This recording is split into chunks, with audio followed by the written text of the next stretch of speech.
Okay. So, good evening, good afternoon, and welcome all of you to our first of our series of Edic 2 preparatory course debriefs. So, as you all know, this is the first time we are making it live, and also it is free for everyone who is interested to know the tricks to clear the Edic 2. And with me, I am fortunate as well as privileged to invite as well as have here Dr. K.R. Ramanathan, who needs no introduction, who is, I would say, the doyen of cardiology and cardiothoracic surgery, anesthesia and critical care. And he's from Singapore, National University Hospital, senior consultant, CTBS ICU, director ICU fellowship program. And also he's one of the key person in the ELSO right now. And welcome, sir, to our free debrief on cardiology. Hi, Tapas. And Hi, everyone. and and with me also, I would also right now very much pleased to invite Dr. Sananta Kumar Das, the co-course director, and also a vivid academician from Australia. Welcome, Sanant.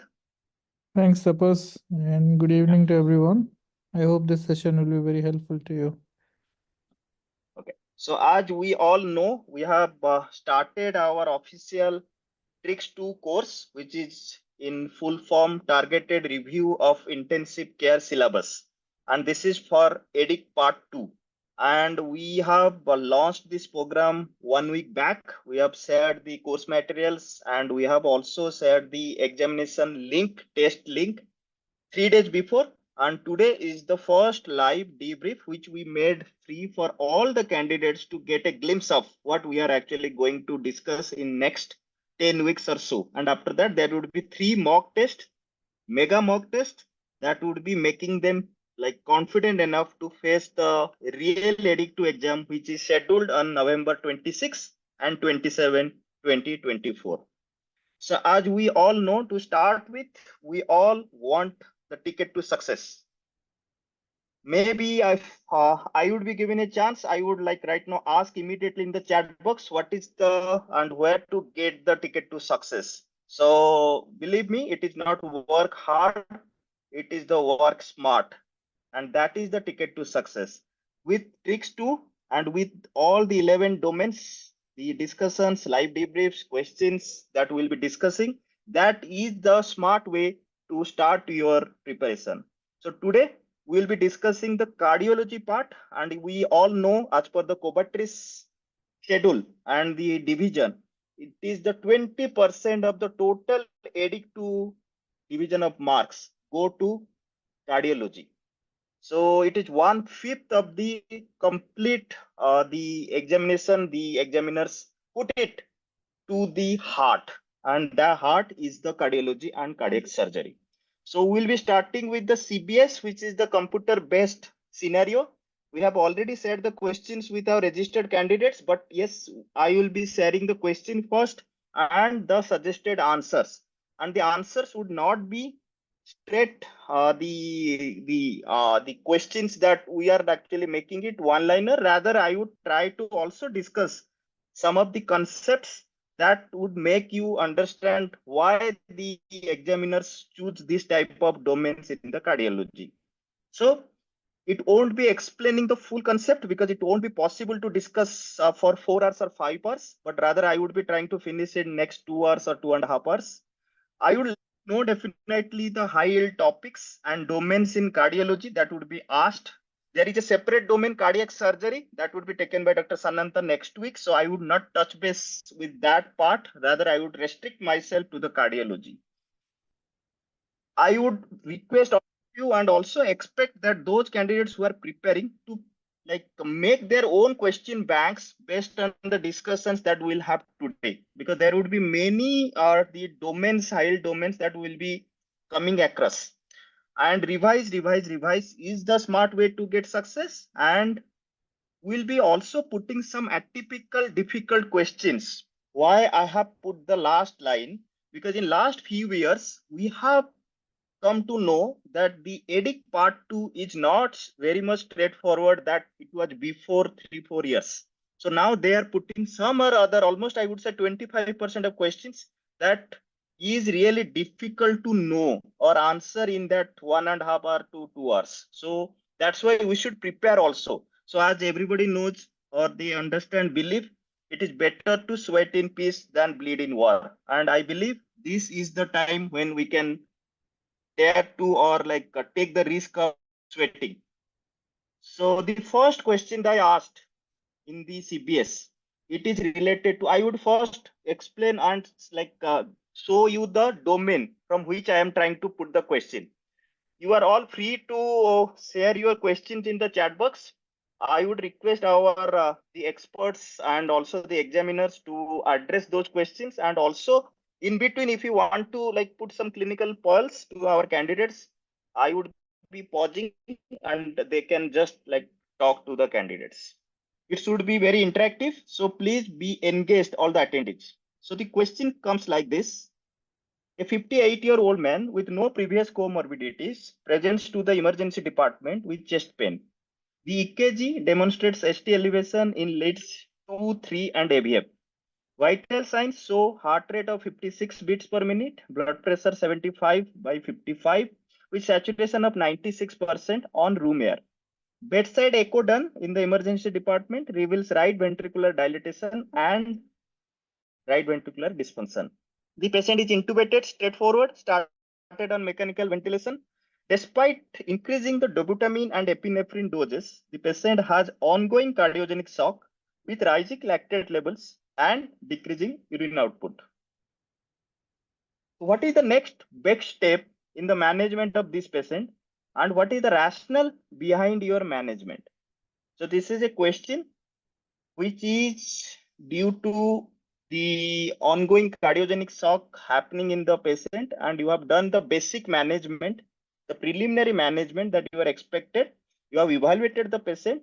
Now, the question would be, I would like focus on the first question. What is the next best step? It is not the next step.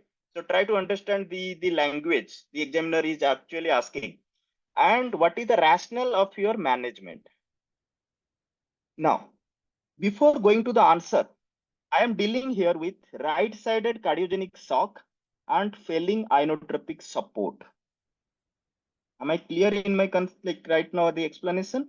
And for that, the next best step would be mechanical circulatory support. So this is the examiner right now of this question tries to like find the answer from the attendees or like the examiners. So the next big step or the mechanical circulatory support that is available at this point of time in the intensive care unit, IABP, Impella, VV ECMO, VA ECMO, right-sided ventricular assist device. So these would be the 5 options that would be coming to my mind if I am getting the question that I have mentioned in the last slide, because it is right-sided cardiogenic shock with failing inotropic support. Now, I would exclude one by one and I will tell you the correct answer. IABP or an Impella are viable options for the left ventricular failure. So I am not dealing with left ventricular failure here. VV ECMO, yes, it is also a viable option, but it offers respiratory support, but not hemodynamic support. Durable right ventricular assist device is at this point of time is much more invasive and would be premature, given that if I would be managing the patient well with the appropriate support, the RV function may improve. So at this point of time, I'm not very keen to put the patient or like take the decision for the durable right ventricular assist device. Now, the last one, which is right now for me, is VA ECMO. I think that solves the problem by draining the venous blood from the right side of the heart. Where is the problem? And that would be infusing into the arterial circulation that bypasses the heart as well as the lung, and that will be providing both pulmonary and cardiac support. So this question is a very important domain in the cardiology that comes from the cardiogenic shock that will also asking the mechanical circulatory system support at this point of time. So you all need to understand the concept behind the mechanical circulatory support assist devices as well as the different definitions of cardiogenic shock and what we are trying to answer. Dr. Ramanathan, yeah, please. Yeah, thanks, Tapas. I think, I was jotting down some of the important um, topics that are clearly, tailor-made for exams. And I think you nailed it straight away by starting with the question on cardiogenic shock, because this subject is very topical nowadays. Of all the shock states, cardiogenic shock and septic shock questions appear the most in exams, most of the exams, followed by questions on obstructive shock. That's mostly, tamponade related. These are the three favorite shock questions that get asked. Now, of the cardiogenic shock template, you've chosen a particular limb of that algorithm. In fact, you've chosen the mechanical cardiac support limb of that algorithm, which needs to be followed. And essentially, again, it's a hot topic now. There are about 3 or 4 review articles that has appeared in the last 1 month in intensive care medicine as well as in critical care. And I would suggest all the exam going people to read those articles. The one from Alain Combs last week in critical care gives you an algorithm to the management of cardiogenic shock and mechanical cardiac support devices. Now, this is only one limb of that algorithm. Yes. This can be diverted anywhere. So the cardiogenic shock per se can then be looked at in terms of stratification, SCAI classification, and these are not just the cardiologist perspective that you are looking for. These are important for intensivists who manage cardiogenic shock as well. So that's one subset of questions that you can expect in this domain. The second subset of questions which you can expect in this domain, apart from, say, MCS devices as well as stratification, would be the use of inotropes and the various inotropes in this setting. So you've already said this as part of your STEM.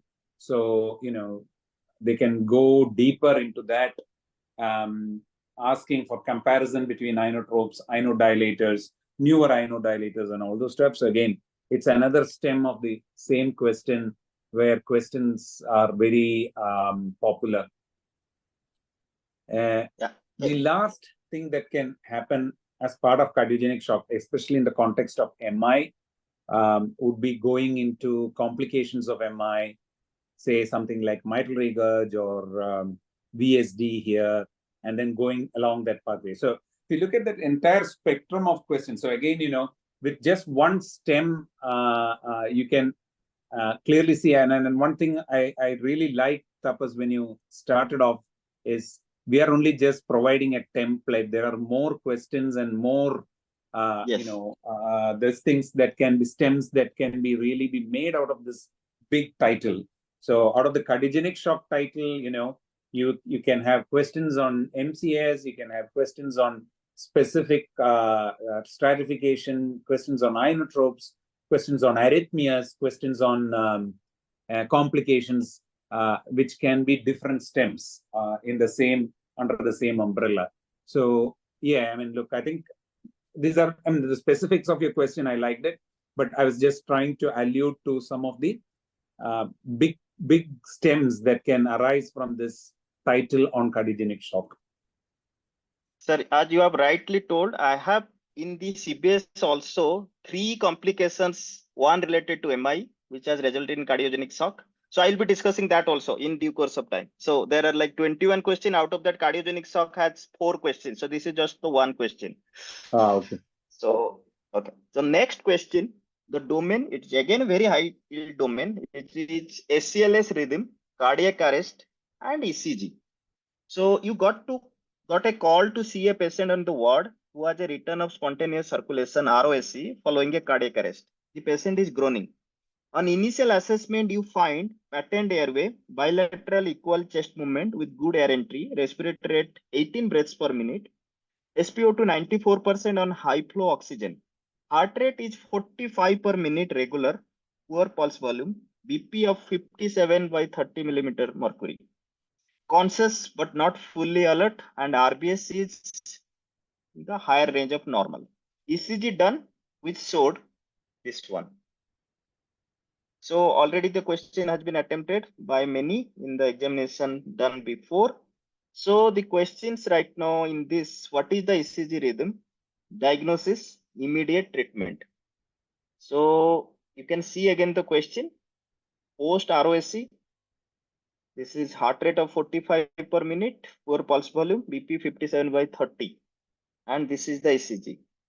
So I would straightforward go to the answer. It is right now I'm dealing with complete heart block. The complete diagnosis would be post cardiac arrest status, complete heart block, again cardiogenic shock. And the immediate treatment for me at this time, as patient is, though the blood pressure is very low and heart rate is 45 per minute, but it is still right now maybe perfusing due to the junctional rhythm. And it is the treatment would be injection atropine to start with, maximum up to 3 milligram, injection isoprenaline, injection adrenaline, fluid resuscitation. I don't know what will be the result of fluid resuscitation, but yes, and transvenous pacing or transcutaneous pacing are the immediate management. If I would be now going with the answer, this is the immediate treatment that I need to do. And this is the question. So anything at this point of time, or I'll go to the next question. Looks good, Tapas. I mean, the only thing I thought, I mean, I know you've already given it in the question. Otherwise, I would have tweaked my answer to question C as ABC, followed by injection atropine, isoprenaline, adrenaline, fluid resuscitation. Yeah. Because that's a standard answer every examiner expects. The ABC should come first. But you've already mentioned in your question itself that airway is patent and he's breathing properly or something. Yeah. So just adding to this question. So this is a very important article I got just recently published in 2023. The type of post cardiac arrest rhythm should not be labeled. So the meaning or the explanation in this article that when we are getting ROSC, so we will be focusing on whether my patient is having the hypotension, systolic blood pressure less than 90. And at that point of my focus of resuscitation should be to improvise the hypotension. So I would be starting with IV fluid bolus, and then I would be seeing whether right now the BP is improving. So if it is improving, then I would be measuring maybe starting with the post cardiac arrest care at that point of time. Now, if still after the fluid resuscitation, but the hypotension is persisting, so I would be starting with vasopressor or inotropic agent that we all do, and then I will see the heart rate. So if it is less than 50, so I would be starting with some maybe the chronotropic agents, and if it is more than 150, so infusion or adrenaline or phenylephrine, titrating to the blood pressure. So the whole idea of this algorithm is at the point of ROSC in the emergency situation, I'm not going to label which rhythm I am dealing with. Rather, it should be to start or continue with the perfusion to the end organs. So that should be the immediate management at the appropriate time. Now, some of the ECG features of complete heart block: severe bradycardia due to absence of AV conduction, and the ECG would be demonstrating complete AV dissociation with atria is the beating at its own rate and ventricle is beating at its own rate. So it is AV dissociation, and as you can see here, so these are atrial rates 100 beats per minute and ventricular rate is only 40 per minute. So the ECG typical complete heart block ECG. So there would be almost 7 or 8 questions based on the ECG, and cardiology is all about the first thing would be ECG interpretation. and you will get it in a different scenarios. It's not that it will be only related to the ECG diagnosis, but there will be the questions coming after the ECG interpretation. Now, the perfusing rhythm is maintained by junctional, as I have told. Maybe in the previous patient that I have discussed, maybe it is the patient is conscious, airways pattern, maybe due to junctional or ventricular escape rhythm. And alternatively, the patient may suffer ventricular standstill leading to syncope or sudden cardiac death if we are unable to resuscitate the patient in the right way. And some of the high yield ECG rhythms that is a favorite topic in any of the critical care exit exam. So we have divided into the ECG patterns normally asked, arrhythmias or peri-arrest arrhythmias or rhythms, and heart block. So this is one domain. So you need to make your own question bank and start putting the questions and ECG rhythm so that you can revise it well. And in this, it can be atrial fibrillation, atrial flutter with or without variable block, second, third degree heart block, fascicular block, VF, VT, the post cardiac arrest rhythms, digoxin effect, RMT, ECG, degenerating into the VF. Now, the second important domain in the ECG is the ischemic rhythm. And in the ischemic rhythm, we all know it is MI related. So MI and MI complications. And the last one, which we discussed in our previous course, 2 days before only, and the examination also asked about the posterior MI and the complication. So this is a very high yield topic. Now, the third domain would be in the ECG, metabolic rhythms, all related to potassium, calcium, magnesium, TCA toxicity, digoxin toxicity, hypothermia. So all these questions can be asked in the ECG rhythm. Fourth one is the temporary pacemaker rhythms, whether it is ineffective capture or like inability to sense, inability to pace, whether it is the VVT pacing, DDT pacing, so pacemaker fractures, all these things that can be asked. Now, the fifth one, which is the last one, if you are excluding all these things, it would be related to some syndrome, whether it is Wallenstein, Brugada syndrome, then short and long QT syndrome, torsades de pointes, WPD, WPW syndrome, fat embolism, pulmonary embolism, pericardial effusion, dextrocardia. So this would be the ECG patterns that you need to revise well and make your concepts clear. Now, the third question is pulmonary embolism focus. So the domain is related to pulmonary embolism. A 55-year-old man with poorly controlled type 2 diabetes was admitted to the medicine floor with a 1-week history of worsening leg diabetic ulcer despite oral antibiotics. His vitals on admission were temperature 38.4 degree, heart rate 110, BP 100 by 60, respiratory rate 20, SpO2 95% on room air. His left leg is swollen and tender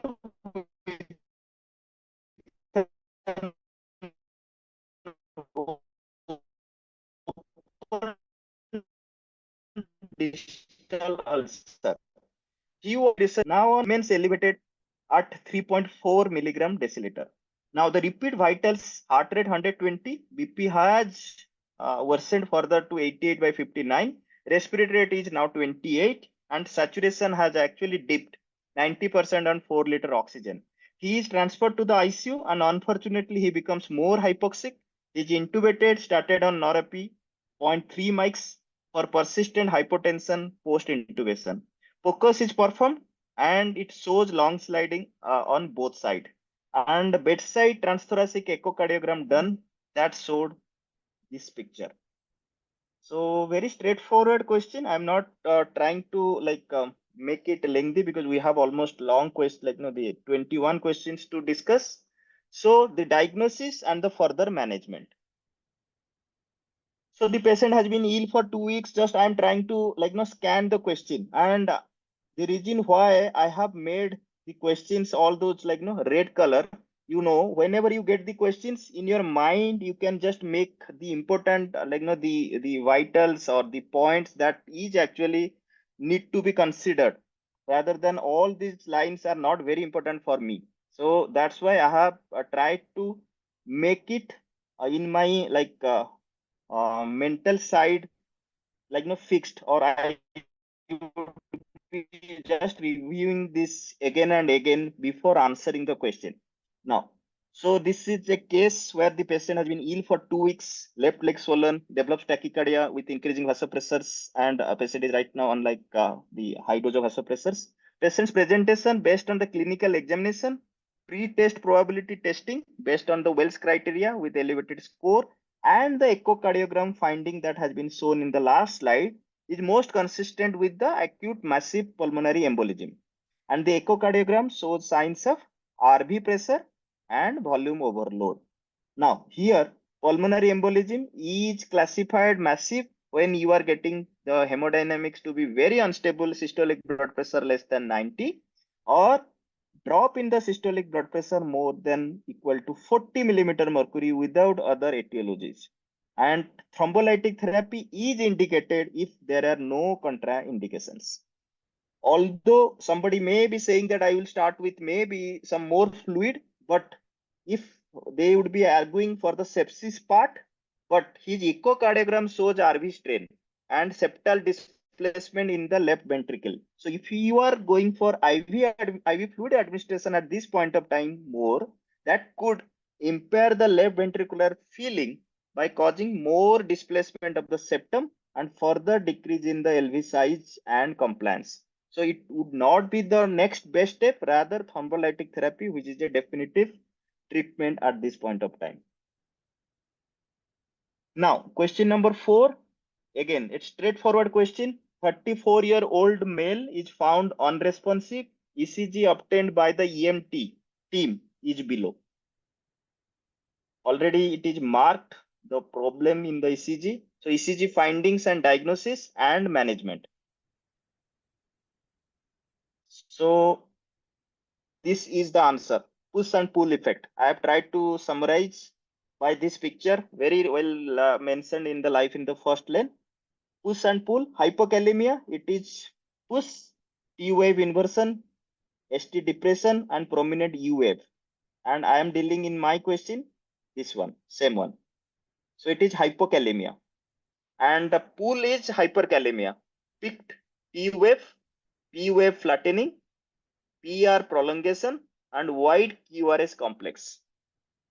So this is the answer. If you know it, this is a cakewalk. So hypokalemia, what are the ECG findings? Prolonged PR interval, ST depression, and U wave. Positive deflections typically seen in the VT2, V2 to V4. And you can see in our also V2, V3, and V4. So these are the main leads where you will get the ST wave inversion. And hyperkalemia, if somebody is confused, I have already explained pull effect. So you will not get the typical push effects. Hypocalcemia, it would be prolonged QT interval. Hypercalcemia, shortened QT interval. Hypermagnesemia, similar to hyperkalemia. So pull effect. And the treatment would be KCl infusion, injection magnesium sulfate if it is refractory hypokalemia, and other stuff I am not going into detail. Severe symptomatic hypokalemia, continuous ECG monitoring is required and frequent potassium estimation. Never give KCl directly IV, and rapid IV correction can lead to dangerous hyperkalemia. Always use isotonic saline to dilute or give it with the KCl, and do not mix with the dextrose containing solutions. Now, question number 5, pacemaker, another important domain in the cardiology. A 75-year-old patient with ischemic heart disease has been admitted to hospital with recurrent syncopal episodes.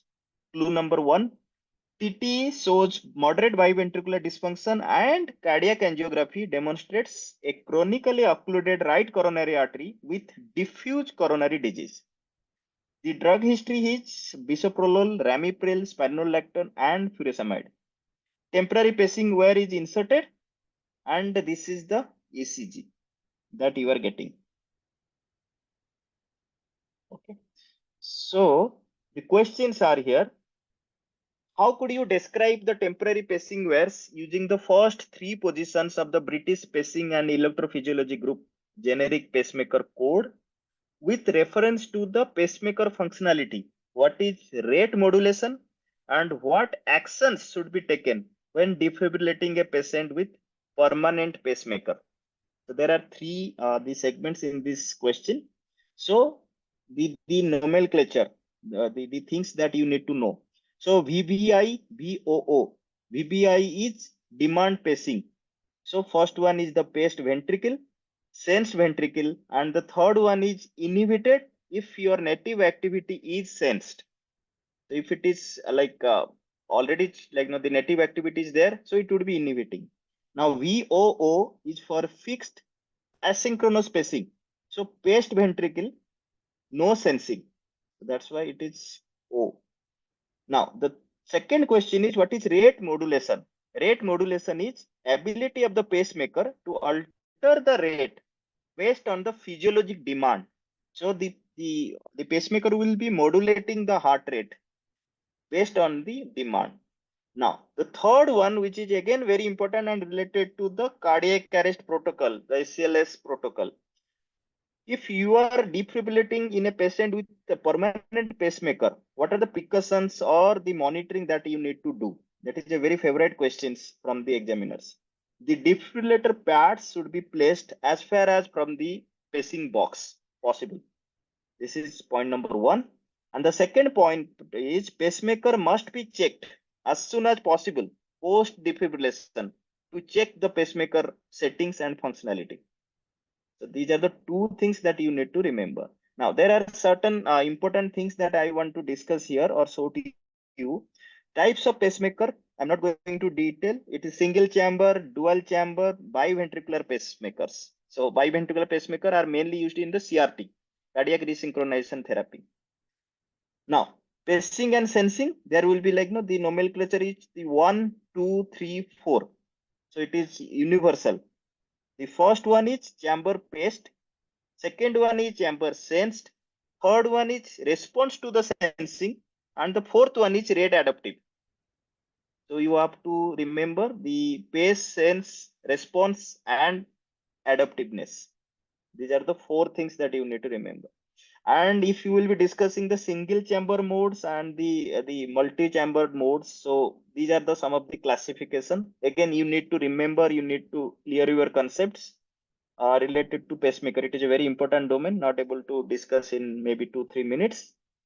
And the different tracking modes. Tracking mode is DDD. So pacing in the atrium and ventricle, sensing in the atrium and ventricle, and the third one is inhibit and or trigger. So this is something related to pacemaker. We would be sharing, I have already said in our the resources related to pacemaker, and it would be again discussed in the cardiothoracic surgery as well. Now, the question number 6, again very important domain, Takotsubo, cardiomyopathy, and there are 2-3 other questions also related to that. A 51-year-old woman presents after a fall with a resultant left femoral neck fracture. The patient has no prior medical history and lives independently. While awaiting surgical repair, the patient complains of chest pain. An EKG is non-revealing. However, when you did the echocardiogram, it demonstrates dilated LV with an ejection fraction of mere 25%. Now the patient undergoes a left heart catheterization with a left ventriculogram. You are in the cath lab and the cardiologist is showing you the left ventriculogram. So this is the picture when he is doing the left heart catheterization. And you did the focus at that point of time also, and this is the finding you are getting in the IVC as well as in the apical 4-chamber view. What is happening? So the questions are most probable diagnosis, management. So it's a straightforward, already given so many clues. The patient is presenting with cardiac symptoms and reduced left ventricular ejection fraction in the setting of a stressful event. The left ventriculogram shows classic LV apical ballooning. These findings are suggestive of stress cardiomyopathy and also named as Takotsubo cardiomyopathy, broken heart syndrome. So there are I think 10 nomenclatures for this specific the problem. And the confirmatory is normal coronary catheterization. That would be excluding the other the cardiac problem as such. The disease is self-limited with LV function typically improving with the supportive therapy. And stress cardiopathy is most common among the post-menopausal women. And she's a 51-year-old man, lives independently and had a fall. So there are many stressful events that is happening. So there are the acute heart failure management in the setting of Takotsubo cardiomyopathy. You have to take care of the failure component. You have to take care of the arrhythmias. You have to take care of the thromboembolism. You have to take care of also the long-term management, also follow-up management in the patient with Takotsubo cardiomyopathy.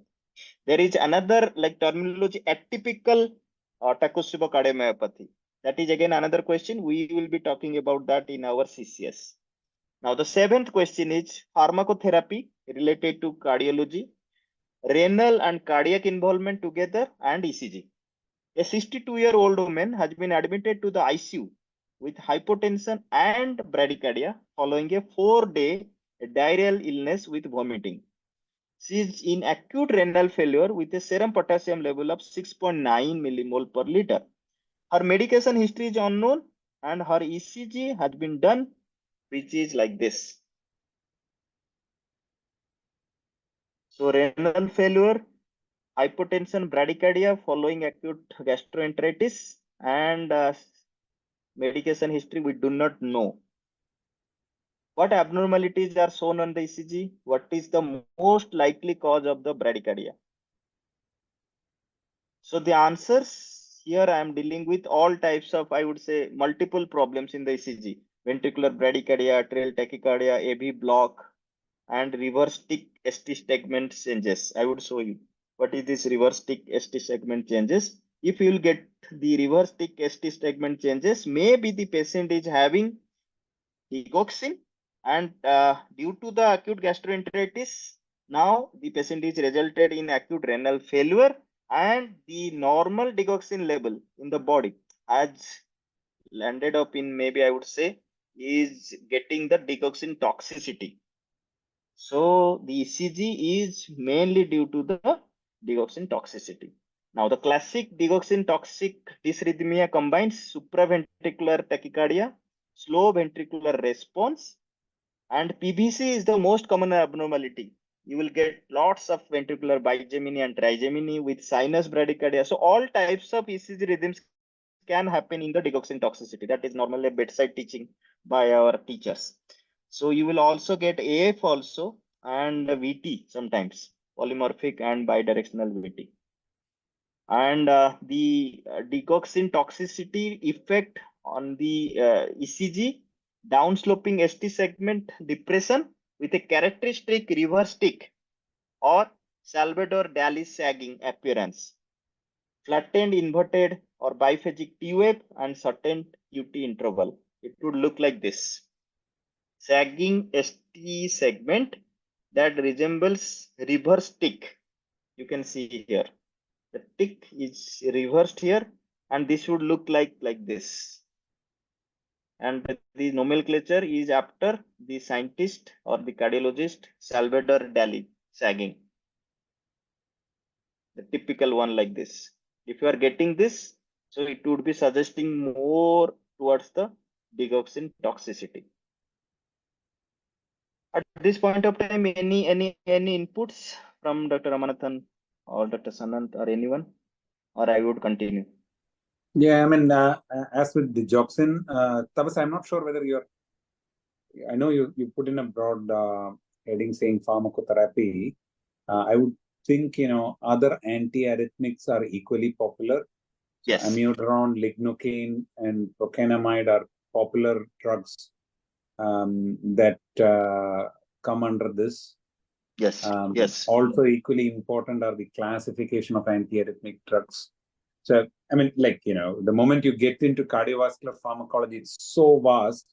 But given that you have spoken about digoxin, I thought, similar drug profiles of other antiarrhythmics, the candidates should be thorough for similar questions. Yeah, agree. So amiodarone is a very favorite domain as talked by Dr. Ramanathan. So next question is pulmonary artery catheterization. Though it is not being used so rampantly as it used to be maybe 10-15 years back, but I was going through one article recently published in the Chest Journal and because I had a presentation on cardiogenic shock, and surprisingly, I got one like paragraph on the revamping of the pulmonary artery catheterization in some of the recent studies, and they have found that if you are monitoring the refractory cardiogenic shock with pulmonary artery catheter in place, so the response, the interpretation is better. So maybe Dr. Ramanathan would be the best person to guide. But now that article was very something which came to my mind very I would say very promising. So what do you say? Anything Yeah, I in mean, your practice? no, Tapas, it's making a comeback into cardiology these days. Hmm. You need to understand that when we spoke about cardiogenic shock, um, the stratification of cardiogenic shock with SCAI classification, there are 2 or 3 hemodynamic variables which are mentioned, all of which need the PA catheter. The cardiac index, the pulmonary capillary wedge pressure, Yes. and I think there's one more, I think, which is mentioned there. But the most important point about PA catheter and its resurgence in cardiology is in the management of cardiogenic shock. With the formation of cardiogenic shock teams in various hospitals, what is happening is patients with acute MI, as soon as they go to the cath lab, they have a right heart catheterization done with a PA catheter. And 2 important values are calculated. One is cardiac power output. Yes. The other one is pulmonary artery pulsatility index, PAPI, PAPI. Yes. Now, Yes. again, this is another domain which is upcoming, and it's a potential question in any competitive exam where they talk about CPO and PAPI and ask you to interpret it. So CPO is reflective of LV function. PAPI is representative of RV function or RV dysfunction.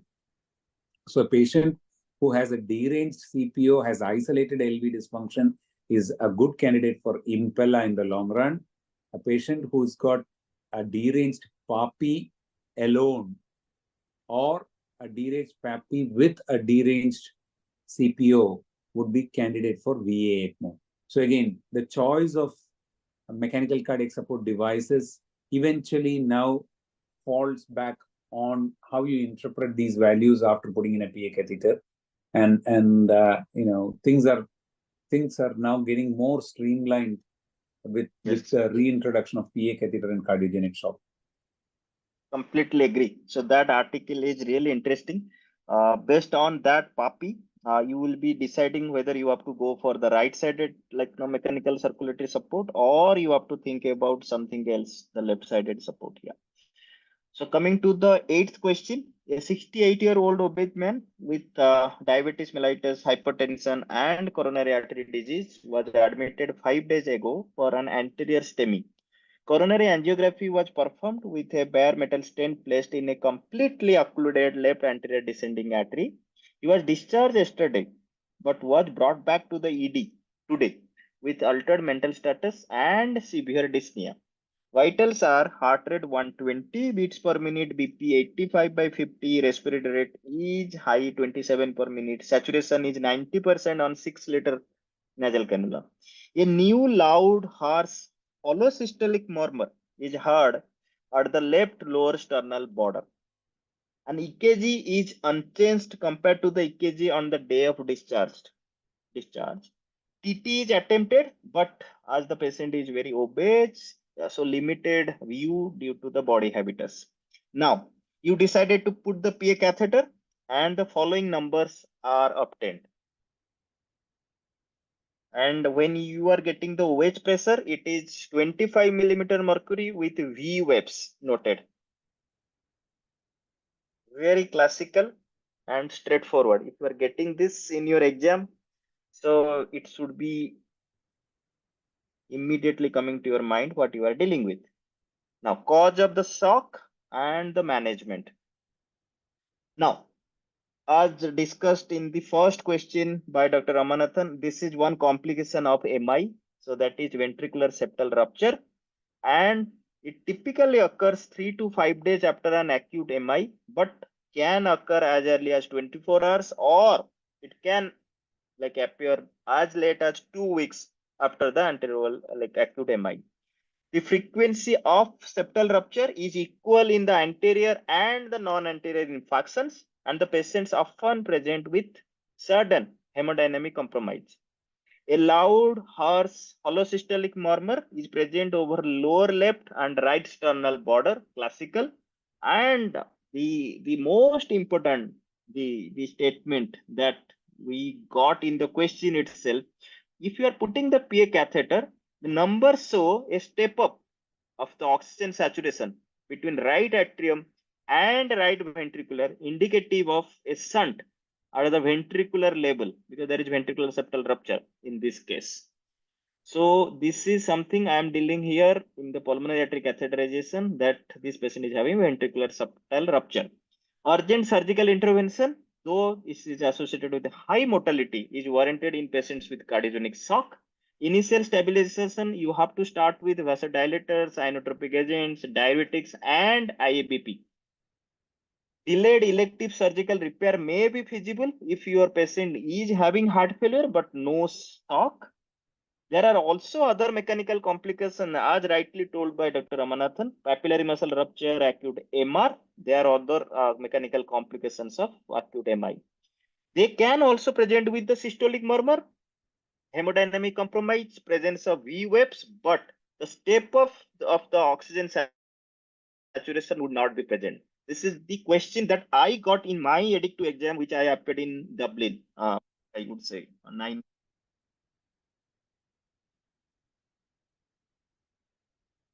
Right now, highlight here. Now, 9th question. A 52-year-old man has brought to the ER having been found collapsed next to a canal. He is dressed in multiple layers of cold, wet, and dirty clothing. So these are some of the clues the examiner is trying to give to you. Cold, wet, dirty clothing, brought to the ER, found collapsed for a long time. He has a heart rate of 48 beats per minute and BP of 88 by 54 millimeter mercury. GCS is 9. Paramedics have been unable to obtain a temperature reading. So many clues have been given in the 4 lines. ECG done short, and you are getting the ECG like this. So very classical. What abnormality is marked by the arrows? What are the causes for this type of waves? What changes are made to advance support algorithms when you are resuscitating a patient with hypothermia? So I am dealing with Osborne J wave. Also, there are like other causes apart from hypothermia: hypercalcemia, brain injury, subarachnoid hemorrhage, vasospastic angina, type 1 Brugada syndrome, and also sometimes it's a normal variant in the case of early repolarization. Now, there are certain changes that have been made when you are resuscitating a patient with the refractory hypothermia or severe hypothermia. No adrenaline or other drugs until you are getting the temperature more than 30 degrees centigrade, core temperature. Between 30 degrees centigrade and 35 degrees centigrade, double the dose intervals for the advanced life support drugs. Shock, ventricular fibrillation if you are getting up to 3 times, but no further shocks until the temperature is more than 30 degrees centigrade. So there are obvious reasons why you do not want to give the dose of the other medications so frequently, because the metabolism is very slow in severe hypothermia. So there are certain clues I want to share here.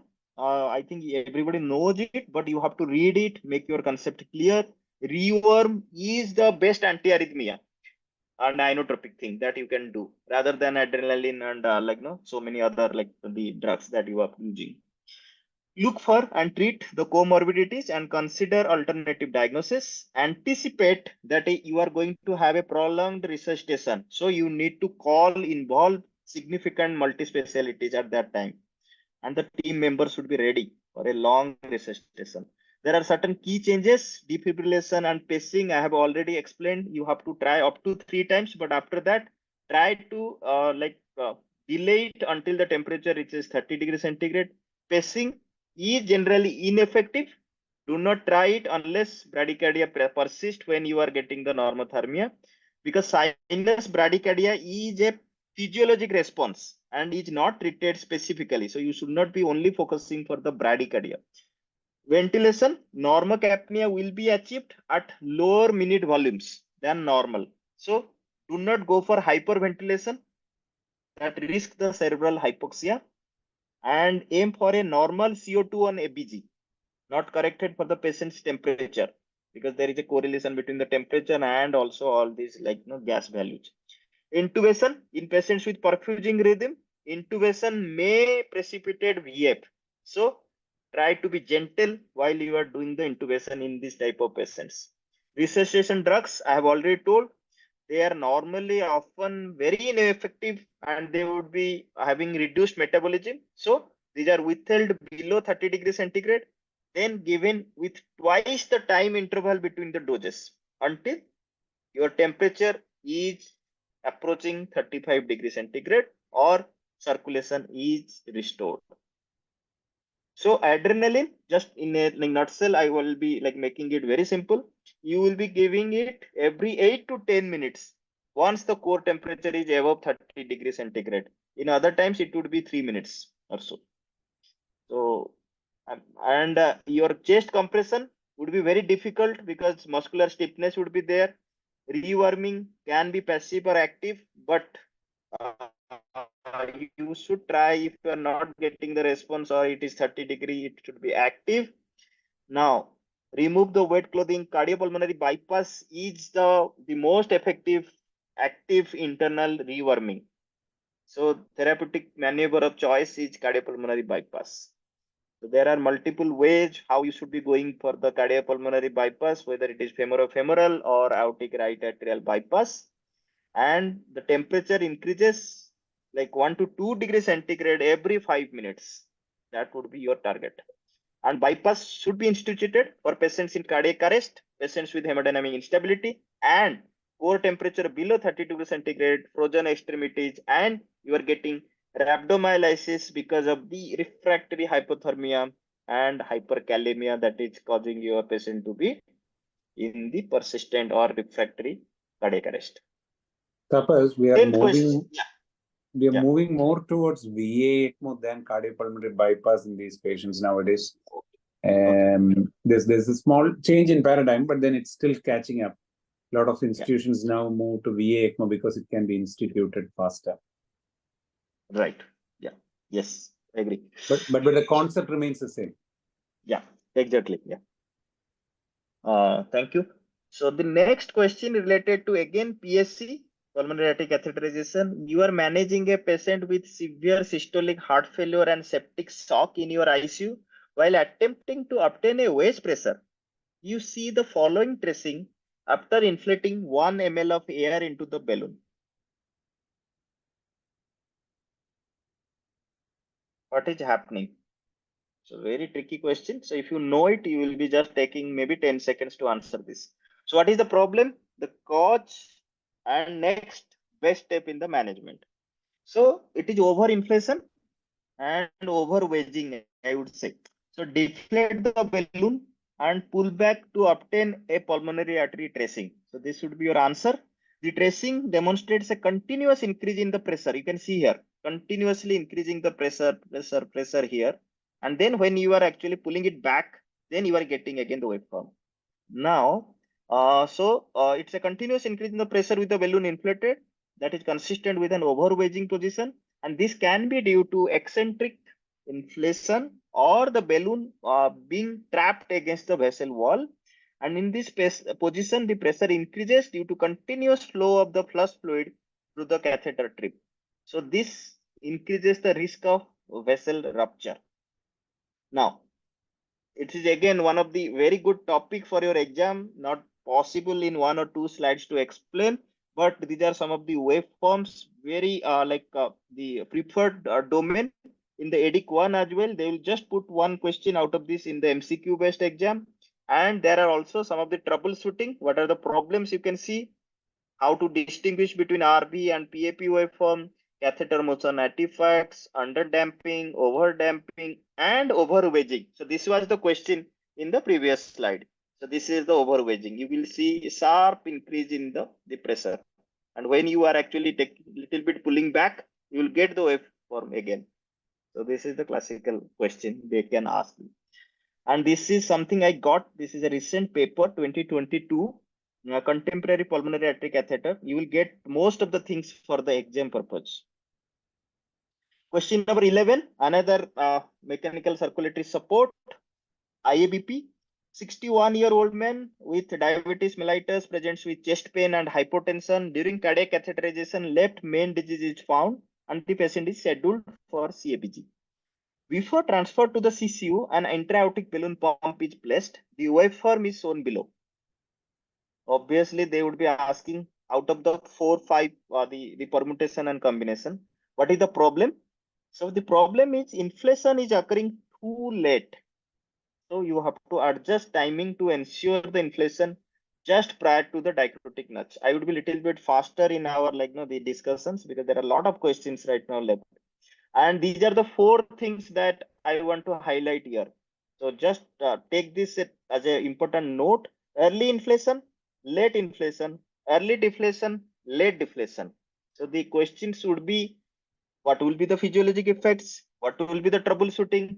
And what would be the waveform characteristics? There would be only 2 to 3 permutation combinations. So easy to mark fetch, like if you know the concept well.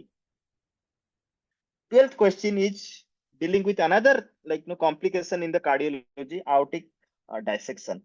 A 56-year male chronic smoker with uncontrolled hypertension presented to the ER with acute onset chest pain radiating to the back. CT scan was done. Very classical, straightforward question. Identify the abnormality and the management. It is aortic dissection. We will be going first with the medical management, and based on the type of dissection, the level of dissection, we will be going for whether I would be opting for surgical management. So this is a algorithm. Suspected aortic dissection, initially you will be stabilizing, then go for the diagnostic imaging. You will be initially stabilizing for the blood pressure and the heart rate, adequate analgesia, then go for the transthoracic echo or transesophageal echo, CT. If patient is stable to be transferred, liaise with the surgical team. If it is type A dissection, where you are dealing with the ascending aorta, so surgical intervention. If it is type B, complicated or uncomplicated, maybe you can go ahead with the medical management. Complicated, so the right now the preferred choice is endovascular repair. So that would be something you need to remember. So there are many things. What are the complications that can happen in the aortic dissection? So that is a completely separate chapter. This is one article again I found very recently published, November 2023.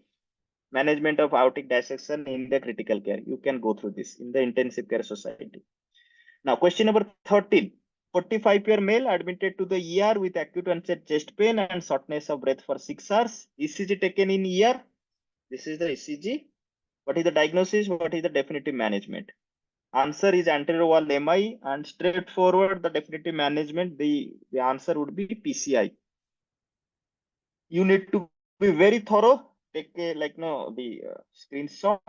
What would be the area of infarction? So what would be the ECG leads involved, and what would be the artery involved? So classical question. Not going in detail. We have learned this from our MBBS days also. 14th, cardiac pharmacology. Again, another question. It inhibits phosphodiesterase 3 enzyme by decreasing cyclic AMP hydrolysis. It works as an inodilator.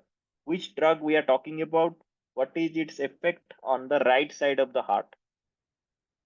Answer is milrinone, and it improves contractility of the right ventricle by as a pulmonary vasodilator, where it reduces the afterload for the right heart, and also peripheral vasodilator, reducing the preload to the right ventricle, and also it has leucotropy action. So milrinone, very important, as told by Dr. Ramanathan.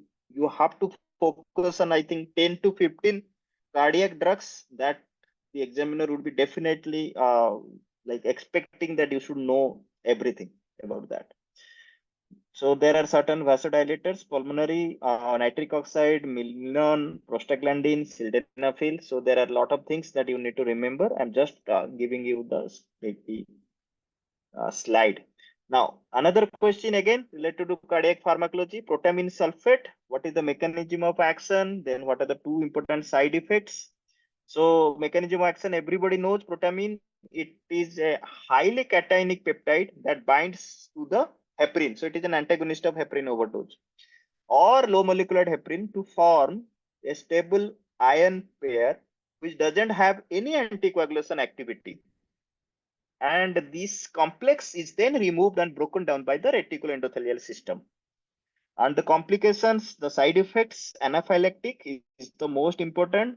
Pulmonary vasoconstriction resulting in pulmonary hypertension, bronchoconstriction, so all the constrictions. Bradycardia negatively impact the platelet function, interfere with the coagulation factor, and decrease the thrombin resulting in the fibrinolysis. 16 is one domain related to the medical part, that is infective endocarditis. So the question is 70-year-old male presented with left side weakness of the body with the right facial droop. He also has painful red raised lesions in the hand and feet as shown in the picture.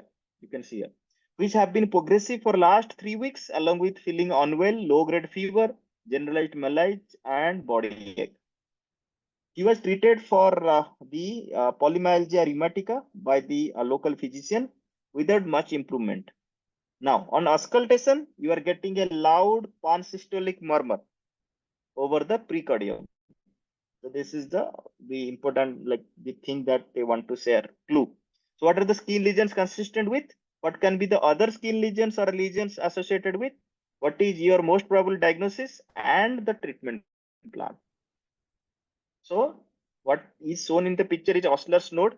There are other lesions can be present, Genevieve's lesion, Roth spot. The most probable diagnosis is infective endocarditis. Treatment plan, it depends. It can be medical, start with empiric antibiotic, benzathine penicillin, flucloxacin, gentamicin, plus minus vancomycin. And also you can consider the surgical indications. If your patient is having heart failure, persistent infection, if you are having the embolic risk to be very high, so you have to go for the surgery at that time.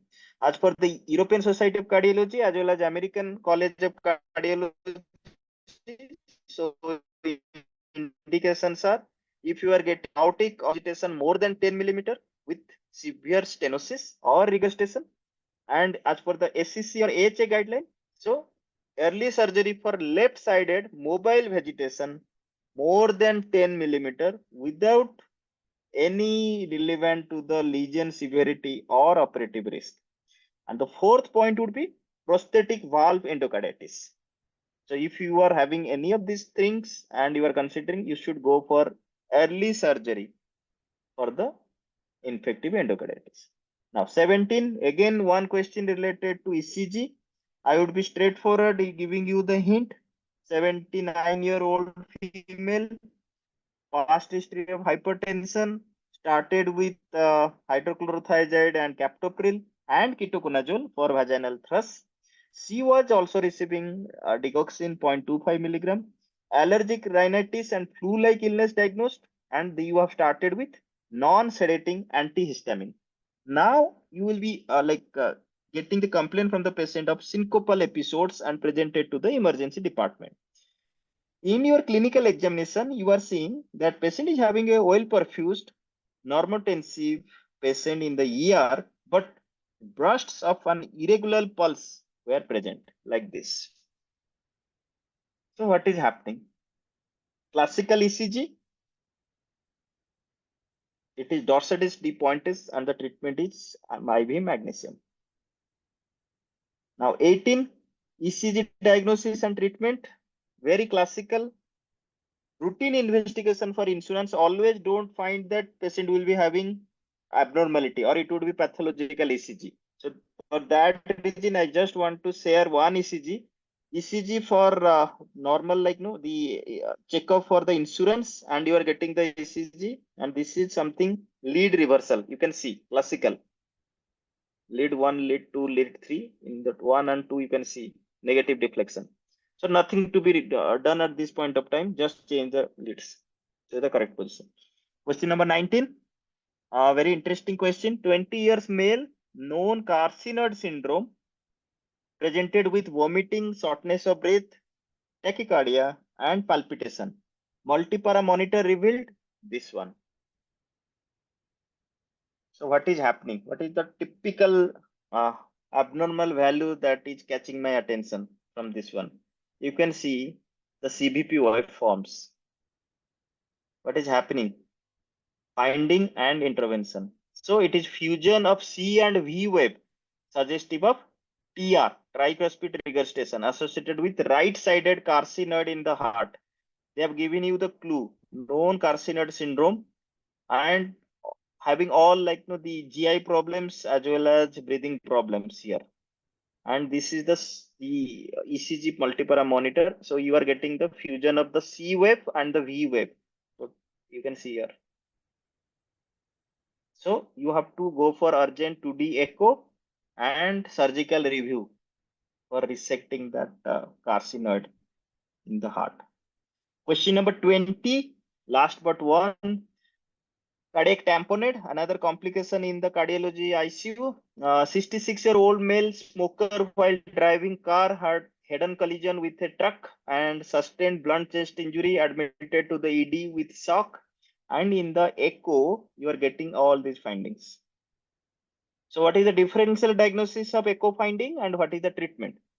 So differential diagnosis, ventricular rupture, aortic dissection, pericardial effusion with tamponade. What is the treatment? To start with tapping, thoracotomy, and repair. So if it is not amenable to the conservative management. And the last one, heart block. It's not blocking our heart. We are almost middle of our discussion, but just to provide you the ECG from so many the different domains, so that you will be clear that the question should be starting with one ECG and other corroborative findings or some hemodynamic monitoring findings. 70-year-old man presented with dizziness and near syncope. Everybody knows it. It's just a very easy ECG.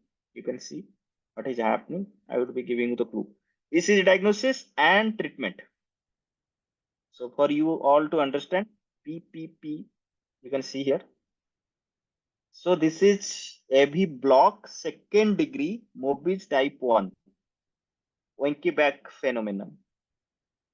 You can see type 1 often not necessary treatment, and this would be resulting in bradycardia leading to hypotension occasionally. But if hypotension and bradycardia occur, so as it is type 1, it responds well to the atropine.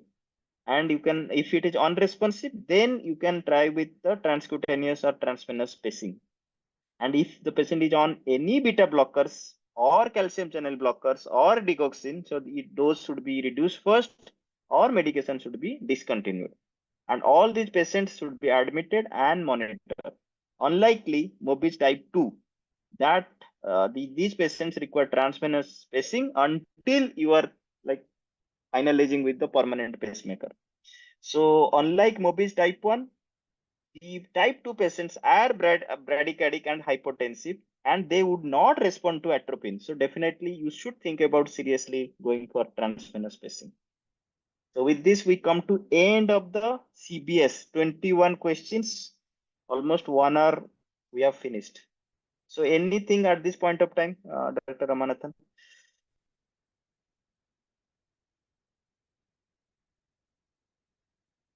Or any of the candidates? They want to, yeah. So Dr. Ramanathan had some call in the hospital, so he had to leave. So anything, the candidates, how did you find the questions? Any response in the chat box? Anything you want to, just 1 minute break, then we would be starting with the CCS. Anyone who wants to share anything in the chat box? The type of questions, the coverage of cardiology domain, and the level of questions, or anything else? Or you are all clear in your concepts before?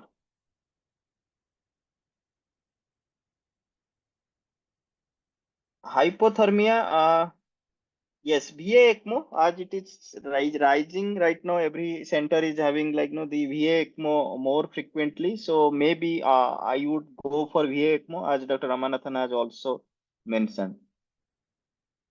TBS question.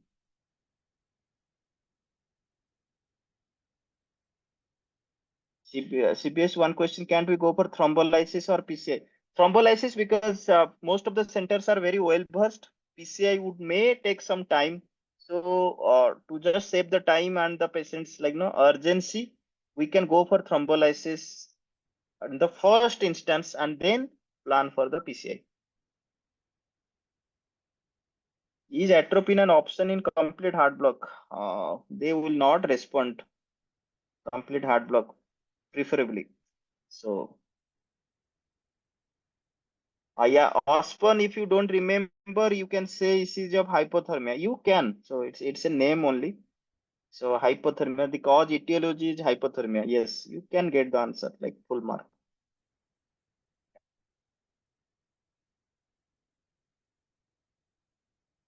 Yeah, PTCA. Yes, you are right. Yeah. So I think most of the questions are clear. If you all agree, we will be starting with the CCS. Are we ready to go? Because it will again take 1 hour. Yeah. Perfect. Look, the answers that we are putting, it's not that 100% what we are like mentioning would be also mentioned in the examiner's the answer sheet. It's the most appropriate answers that you are actually mentioning at that point of time. So always have a structured answer, the format or template in your mind. And if you go in that line, what we normally mention in our approach, so you will be almost 80% time you would be having the answers in your discussion. It may not be always the first one, but the second, third, what you are uttering, that would be containing the answers. The examiner would be very happy to give you a full mark. So that is the point of analyzing the question, trying to reach one conclusion, and scanning the questions, important clues what the examiner is trying to provide you, so that you can easily understand in the short time. Because whatever we are discussing, it is only 1 minute. In that only you have to pick up the clue, you have to frame your answer, understand the question, and then again comprehend in your answer. It's not that you will be only telling Ospan J wave. No, it's not the full answer. So they would be expecting that you will be also telling about 2 or 3 other etiologies. If the question is what are the other causes, what is the management? So you have to frame the sentences as well. And everything would be taking less than 2 minutes, because there would be almost 10 to 12 questions in again 10 to 12 minutes. So, and if you are missing 1 or 2 questions, the stress level is actually rising in your brain. So it won't be possible to give 100% when you are attempting the 7th number question, 8th number question. So something or other is going on in your mind, that you have missed the 3rd number question. Maybe the answer was type 1 Wenkebeck phenomenon. I have told type 2 and the heart block, something like that. So the confusion would be also building up.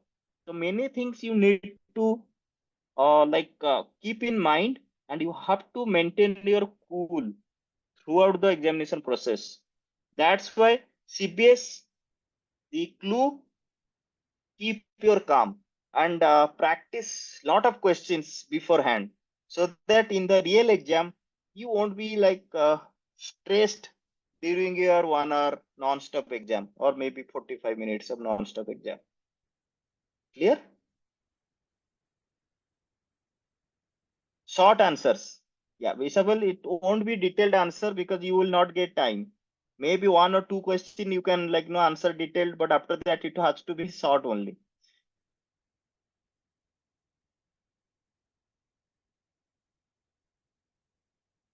Primary PCI, but yes, look how the examiner is framing the question. You cannot put your answers. If the examiner wants to know about the mechanical, like as Dr. Ramanathan has also told, there are multiple wings to the questions, limbs to the question.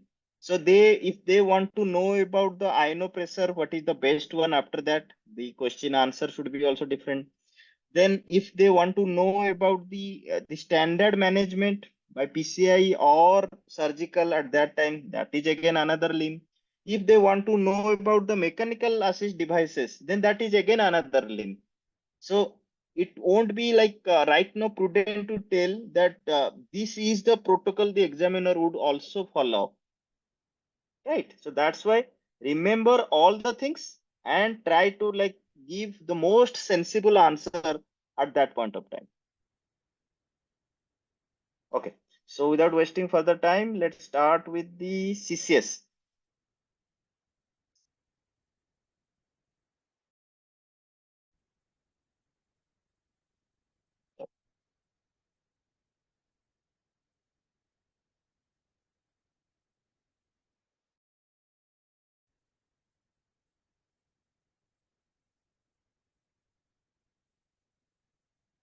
Okay.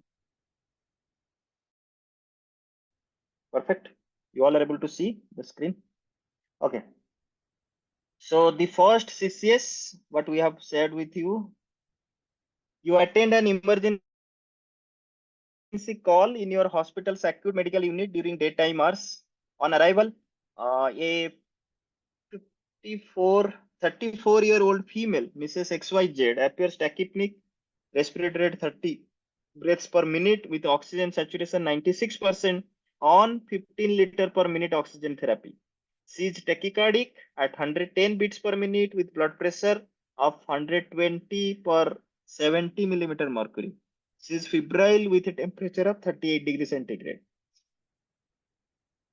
Mrs. XYZ is alert and able to answer questions appropriately, but finds it difficult to complete the sentences due to breathing difficulty. She complains of left-sided chest pain that came on abruptly, which is affecting her ability to take deep breaths, and a swollen left calf that is painful on palpation. Now, measures to stabilize XYZ have already been initiated. This is the ECG finding.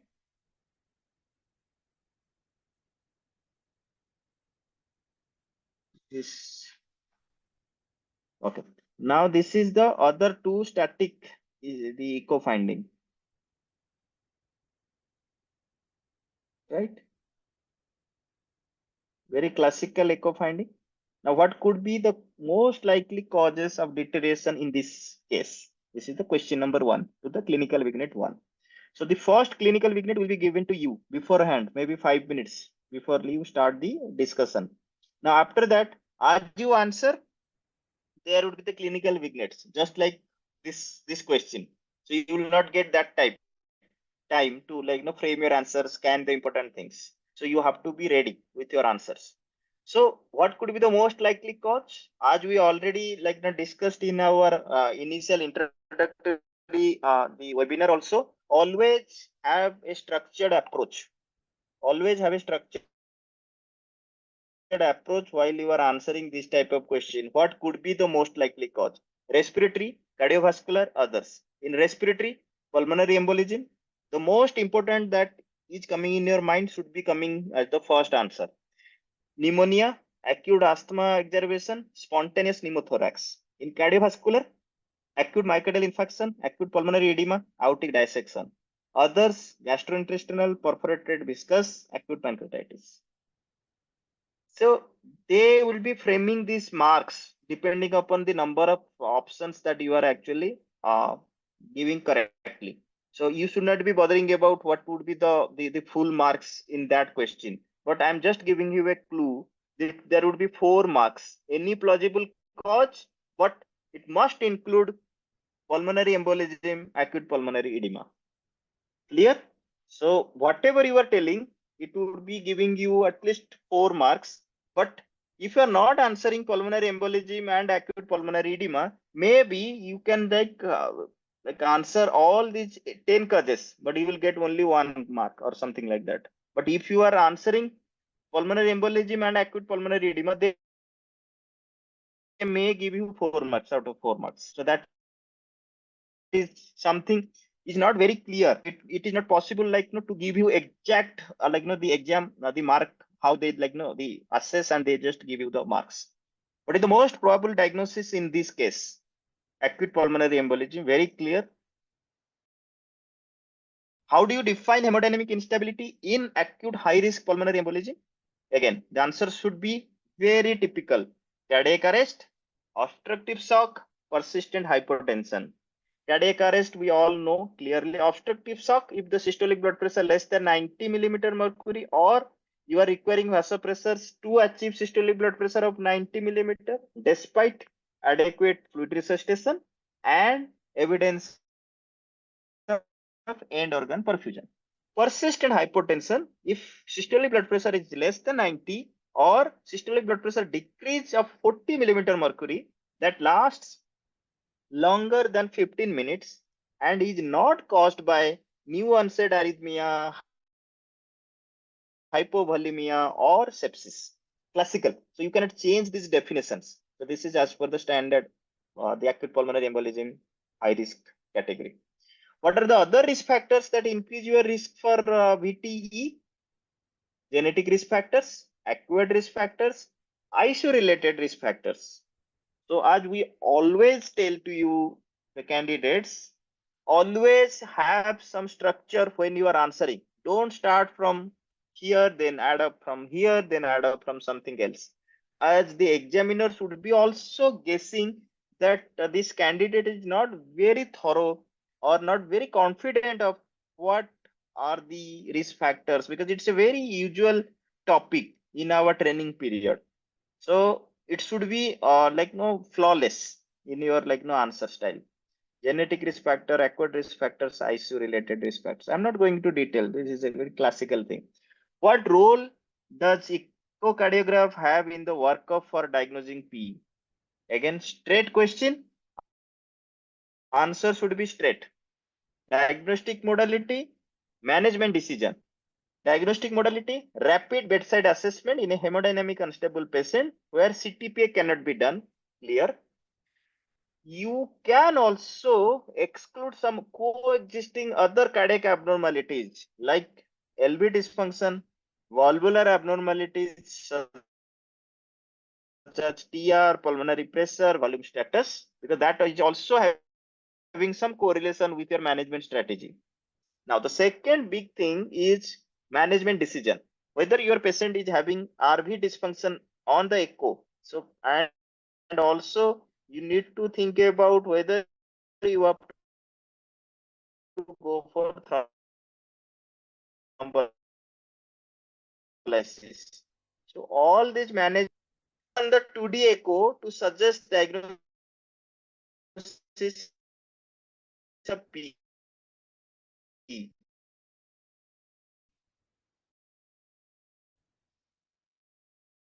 Very classical question. Decrease in our this 2D echo finding. Distended non-collapsible IVC and 60 by 60 sign. 60 by 60 sign, they may ask you what is 60 by 60 sign. So you are getting two things. Your pulmonary artery systolic pressure less than 60 millimeter mercury on the basis of tricuspid regurgitation jet velocity and pulmonary acceleration time, RBOT, the right ventricular outflow tract acceleration time less than 60 millisecond. So that would be two things, 60 by 60, 260. So this is the 160. You are getting the tricuspid gradient plus right atrial pressure. If both is less than 60 milliliter mercury, that suggests acute pulmonary embolism. And the pulmonary acceleration time in this, you are getting the pulmonary vein and you are getting this one, and it is less than 60 millisecond. That again suggests acute pulmonary embolism. So this is 60 by 60 sign. Coming to the vignette 2, XYZ begins to deteriorate and she appears drowsy. Now she has sustained hypotension 80 by 40 despite you have given fluid bolus over the past 20 minutes. You did the focused echocardiography that confirms the presence of dilated RV with impaired systolic function with visible mobile thrombus, as we have seen. Her arterial blood gas demonstrates pH of 7, PaO2 6 kilopascal, PaCO2 11 kilopascal, bicarbonate 11, lactate 7.4, potassium 5.1.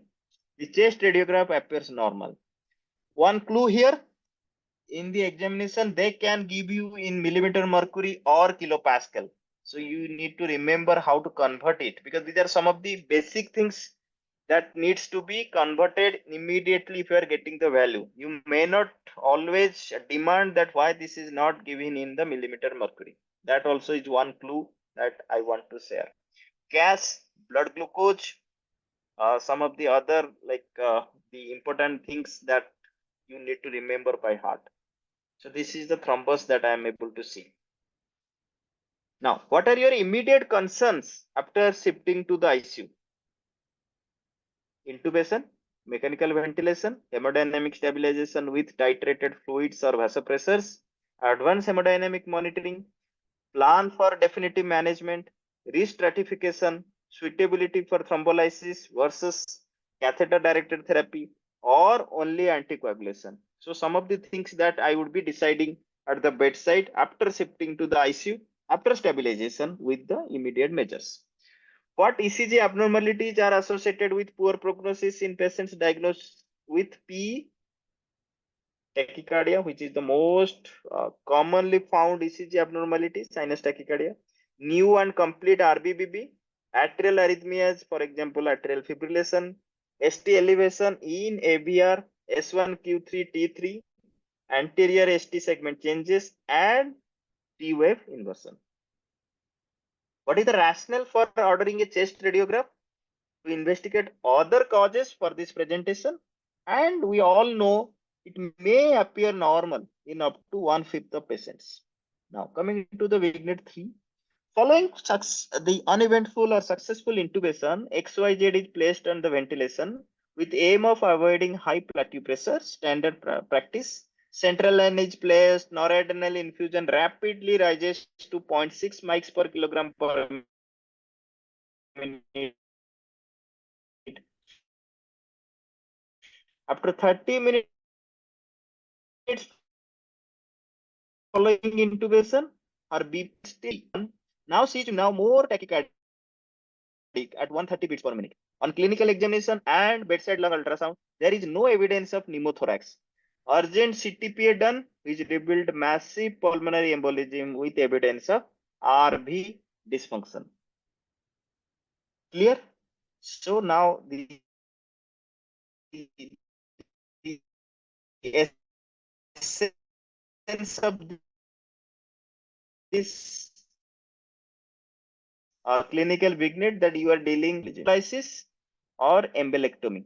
So if there are no clear contraindication to thrombolysis, who have clear contraindication to thrombolysis, emboli can be removed surgically or using catheter directed. So this is the two things that you need to answer. What are the absolute and relative contraindication to thrombolysis? Again, I am not going to just utter these words. You need to remember what are the absolute, what are the relative, at least 4 to 5 absolute, 4 to 5 relative, if the question is asking about the same. Coming to the Vignette 4, the decision is made to administer Altiplase. She has urgently received initial 10 milligram bolus over 1 to 2 minutes, followed by a 90 milligram IV infusion over 2 hours. She was continued on high dose noradrenaline and adrenaline infusion. Patient was oliguric on admission, which progressed to anuria, metabolic acidosis with rising lactate. You started thinking that sodium bicarbonate can help at that point of time. So you started on CBBSD, continued cardiogenic shock and lack of lactate clearance and hemodynamic improvement is not there, and the patient has landed up in MODS. All these things prompted to initiate peripheral VA ECMO. So the CBS question also was asking that, and here also in the CCS also, the question landed up in the clinical vignette 4 in the VA ECMO. You can see now it is gaining so much popularity. You need to remember, understand the concept behind all these things here. Thrombolytic therapy is again cardiac pharmacology. You need to remember what are the thrombolytic therapy, what are the adverse effect, what is the dose, and what is the management of cardiogenic shock here again is asked along with the CBS. Now, one clue I want to highlight here. In the CCS clinical vignette, if you are not mentioning thrombolysis in the question number 10, and after one question in the second, the next clinical vignette, if you are getting the answer which is a thrombolytic, or it is mentioned in the thrombolytic, that means you have entered into a wrong track. So the examiner would not be very happy that you have missed something. On the basis of that treatment modality, the next clinical vignette is started. So I hope you are getting my point. If the next question, if it is nephrocritical care and the answer the examiner expected from you is something related to renal replacement therapy, but you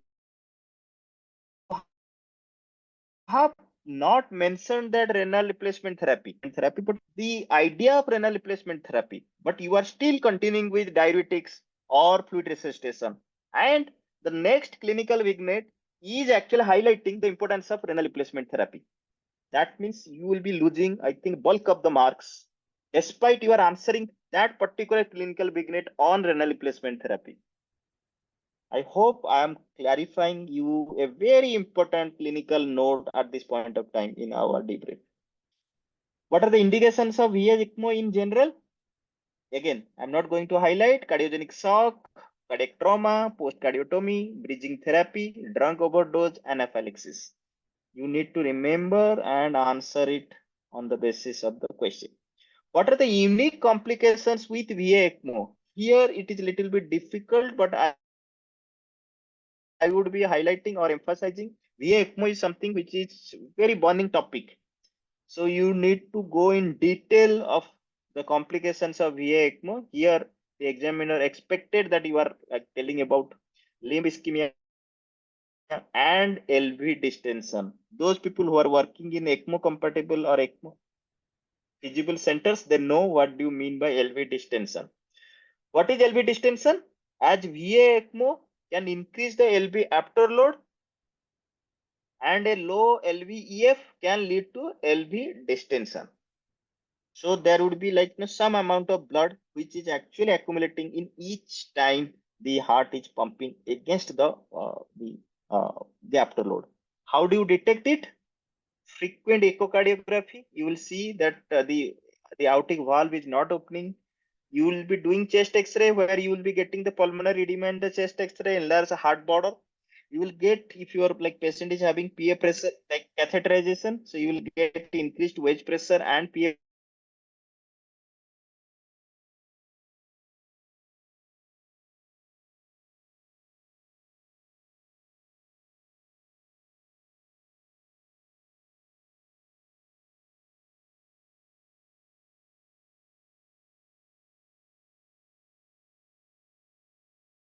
maybe the contractility, diuresis or ultrafiltration, IABP, catheter-based pump, creation of atrial septostomy, or surgical LV venting.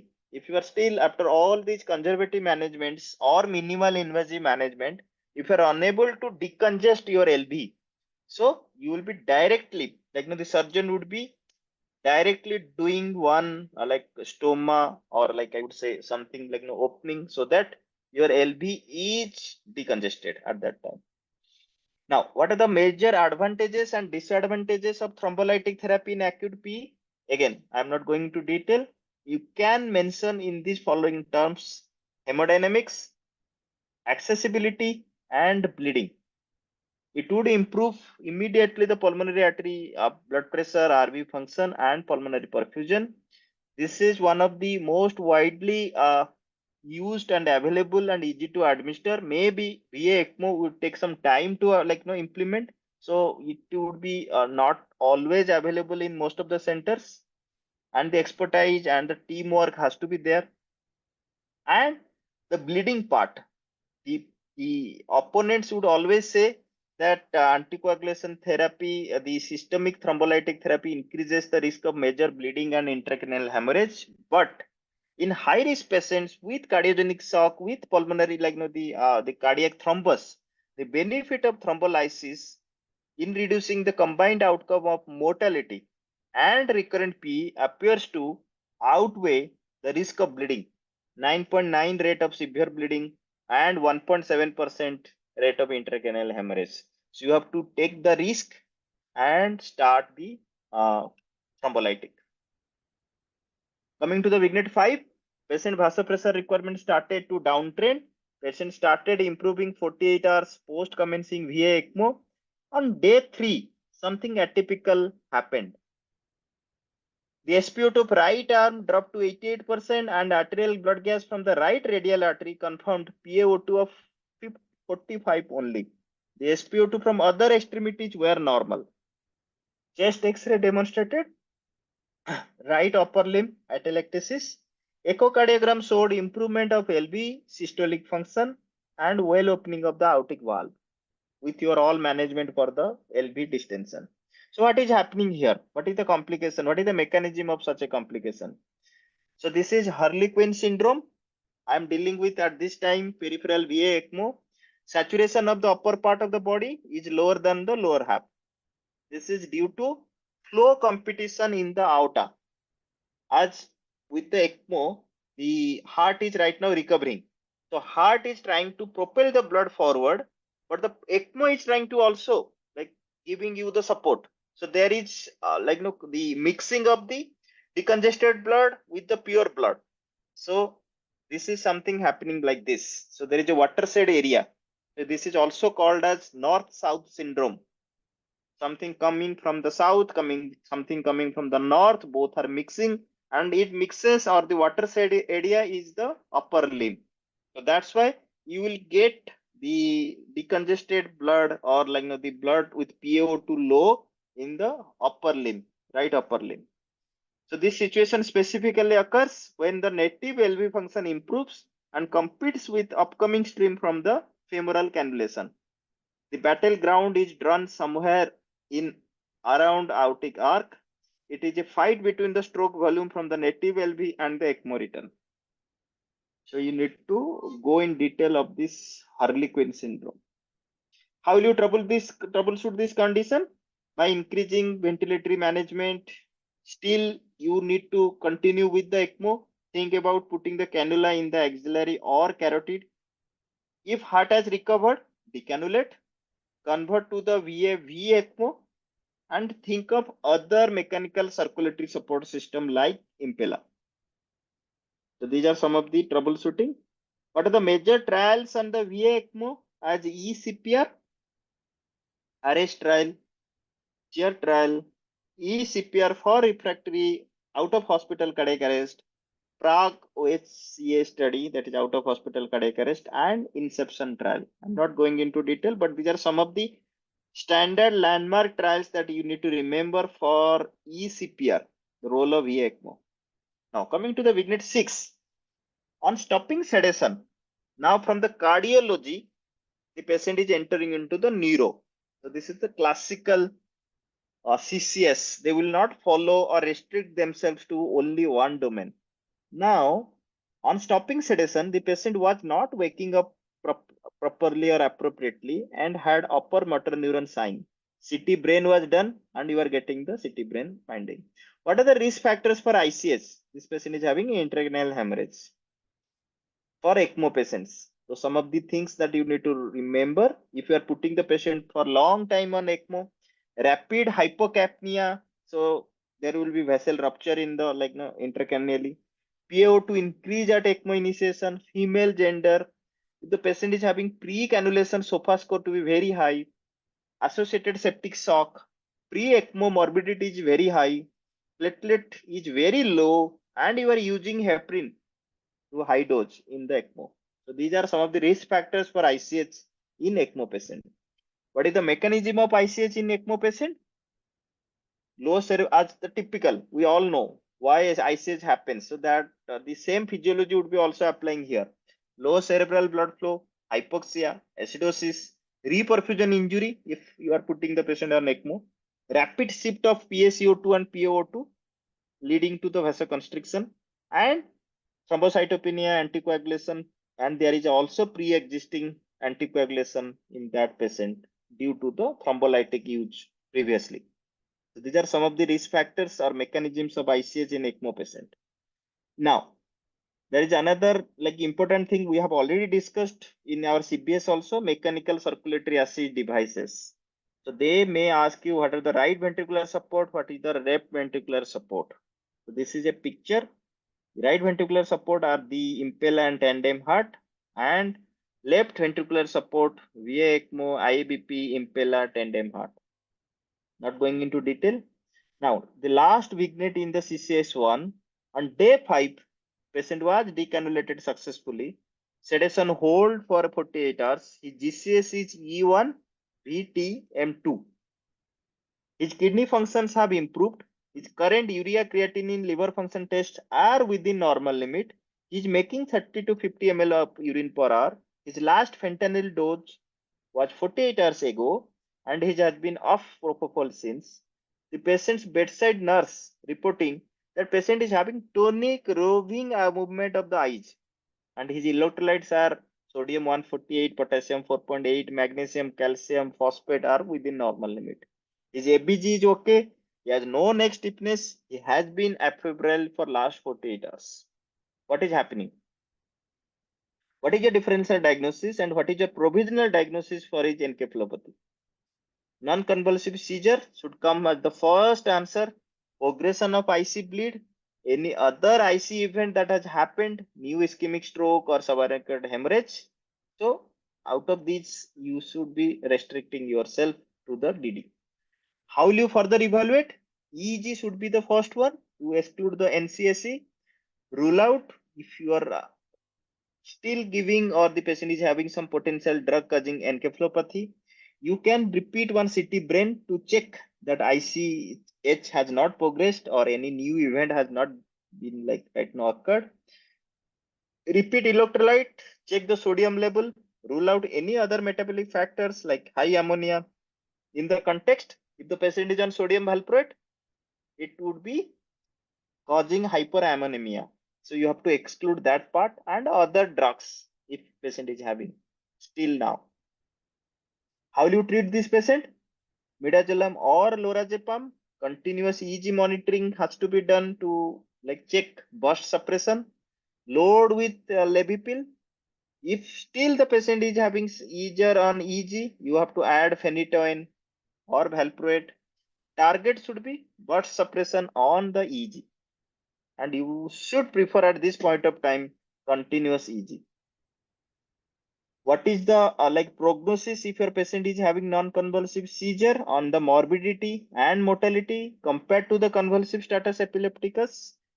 Non-convulsive seizure if your patient is having longer length of stay and mortality is actually more or worse compared to the convulsive seizure.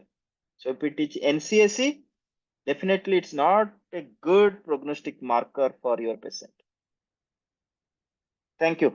So at this point of time, we are finishing the CCS1. CCS2 is a shorter one, but it is very atypical. I have got this recently in one of the articles, so I thought of putting that to just brush up that in the Edic 2 exam, they may come up with some innovative clinical cases, some of the things, some recent advances.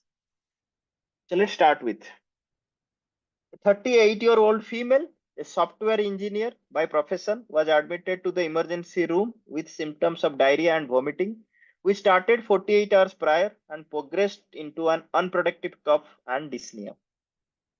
Just go through and scan the important points as I have highlighted before. 5 hours after admission, her hemodynamics worsened further and she developed acute respiratory failure.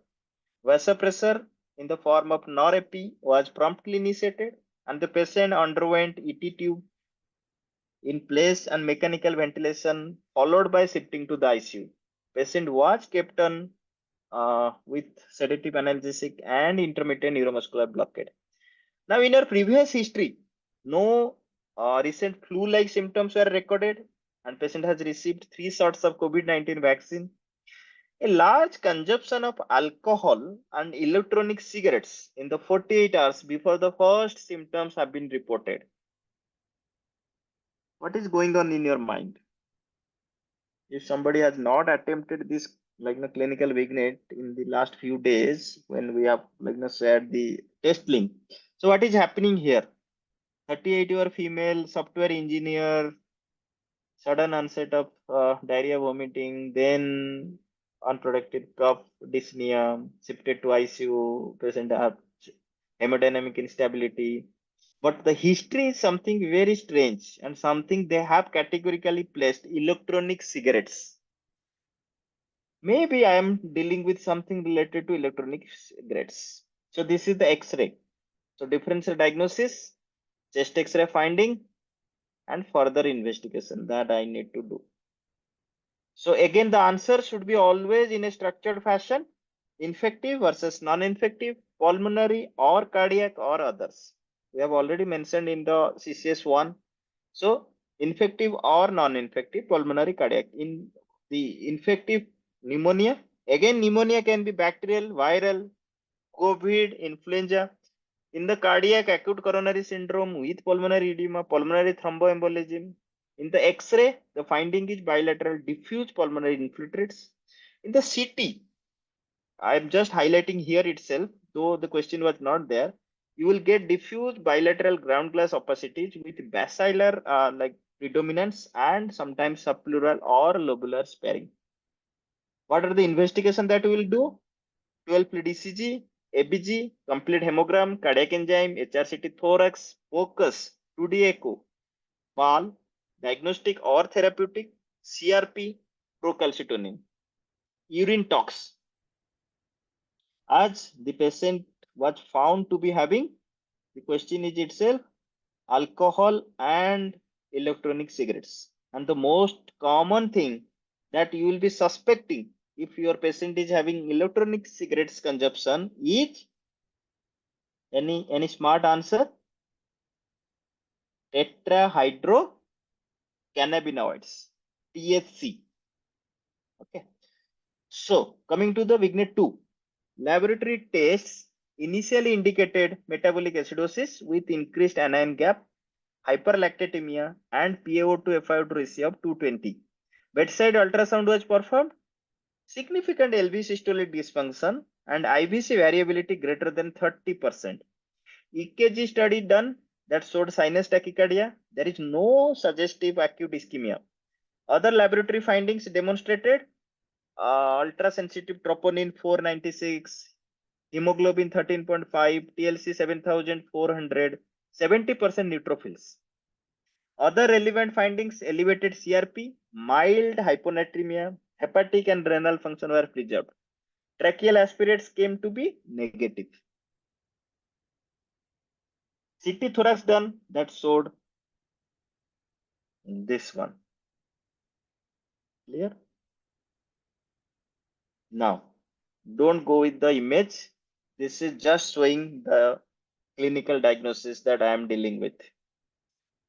What she is using? This is electronic cigarette. 34-year female. She is not the patient.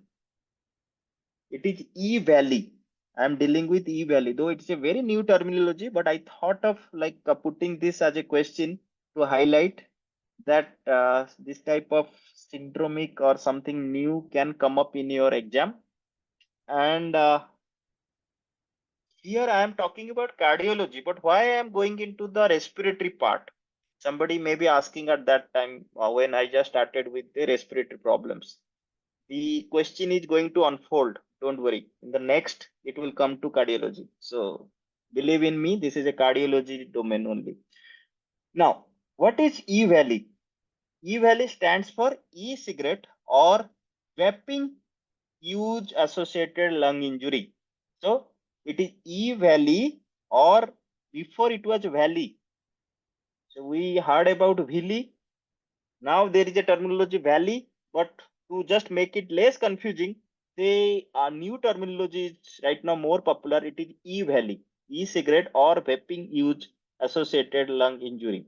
What are the diagnostic feature of E valley? Before that, it was previously known as VAPI. I have already told. Vaping associated pulmonary illness or lung injury.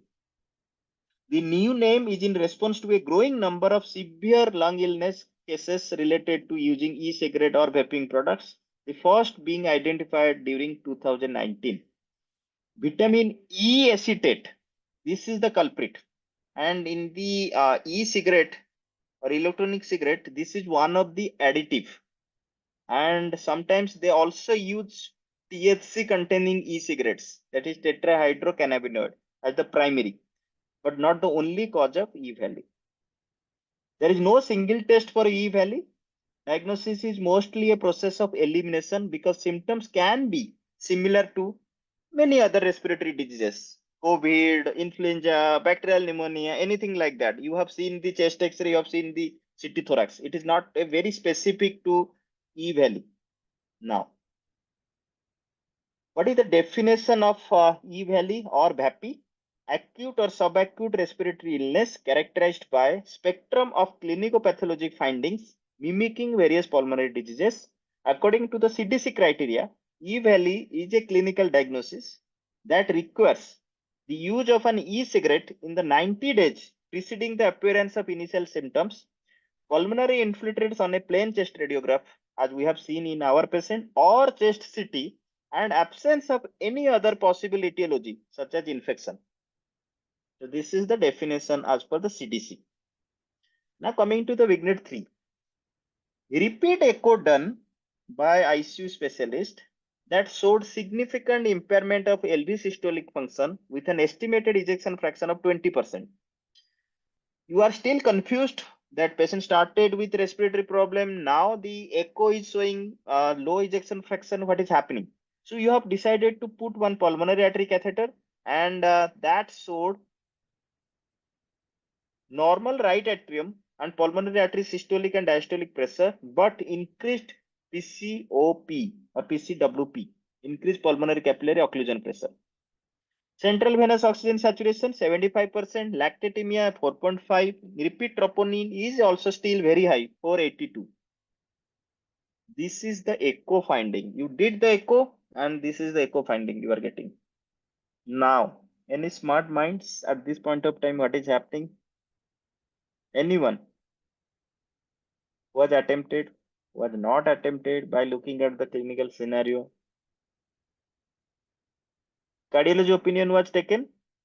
Yeah, somebody has mentioned something. Yeah, stress cardiomyopathy. Very good.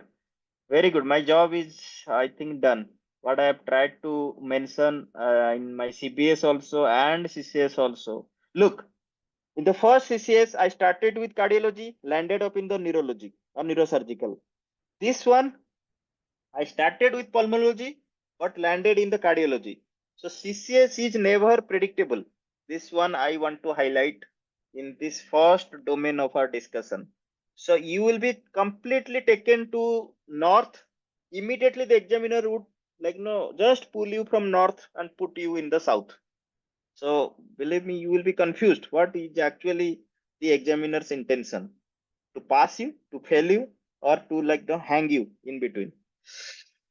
So cardiology opinion taken. What is the provisional diagnosis? I'm just making it a little bit faster so that we can complete it. Cardiogenic shock in the context of reverse or atypical Takotsubo cardiomyopathy and E valley. Don't go with this reverse or atypical. I would explain you. But if you are mentioning Takotsubo cardiomyopathy or stress cardiomyopathy, you will get full marks. This is something very atypical. That's why I have taken it. Why do you think so? Moderate impairment of the global systolic function, ejection fraction is 25%, relatively preserved apical segment, and markedly reduced mid-basal segment. Normally, in the typical Takotsubo cardiomyopathy, you will be remembering I have mentioned in my CBS typical, atypical. So, what is this typical? Typical is there would be the basal level would be relatively preserved function, but the apical segment would be reduced. But in the atypical or reverse, it would be just the reverse. That means the apical segment would be preserved, but the basal segment would be reduced.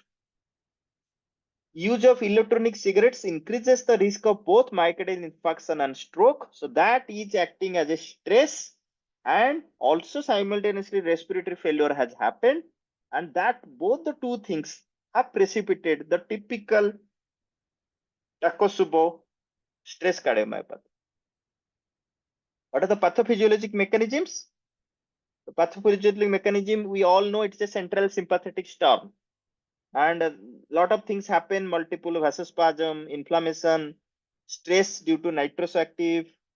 Then there would be a metabolism altered with intracellular lipid accumulation, microvascular dysfunction, peripheral sympathetic storm, surge in the ventricular afterload. So many things are happening. Please go and read the detailed analysis of the Takotsubo cardiomyopathy. It is one of the high domain. What are the etiologic risk factors? The prevalence, why it is increased in the female patients? What are the physical triggers? What is the emotional triggers? What is the primary TTS? What is the secondary TTS? All these things are very important. Primary is emotional. Secondary is there would be physical triggers. No, coming to the treatment part, no RCT has been done till today that supports specific treatment recommendations for Takotsubo syndrome. If somebody is asking what is the definitive management, till now nothing is clear. There are certain principles behind the treatment of Takotsubo syndrome. First one, primum non nursery. That means do no harm. Just hold on. Keep your cool. Maintain the hemodynamics. Give supportive treatment. The major objective should be supportive care to sustain life and to minimize complication during recovery. In mild cases, no treatment or a short course of limited medical therapy may be sufficient. The prognosis is very good. Treatment, maybe you can start with inopressors if you are dealing with low ejection fraction. In severe cases where you are still getting progressive circulatory failure and cardiogenic shock, early mechanical support should be considered as bridge to recovery. And the patients who have significant LV systolic dysfunction, ejection fraction less than 40%, you should be trying with S inhibitors and beta blockers. In the beta blockers, carvedilol is the preferred beta blocker unless there is no significant LV outflow tract obstruction.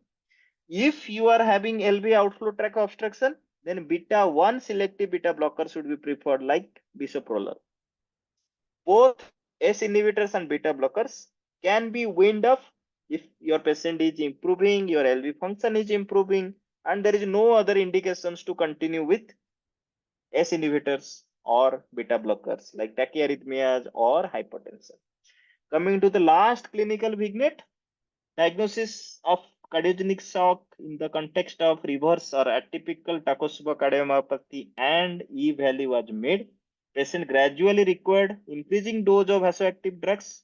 In the context of increasing dose of vasoactive drugs, evidence of worsening LV systolic function, dobutamine was started. We all know that is the inotrope of choice in Takotsubo cardiomyopathy or cardiogenic shock. After inotropic infusion started, patient demonstrated marked improvement of the ventricular function.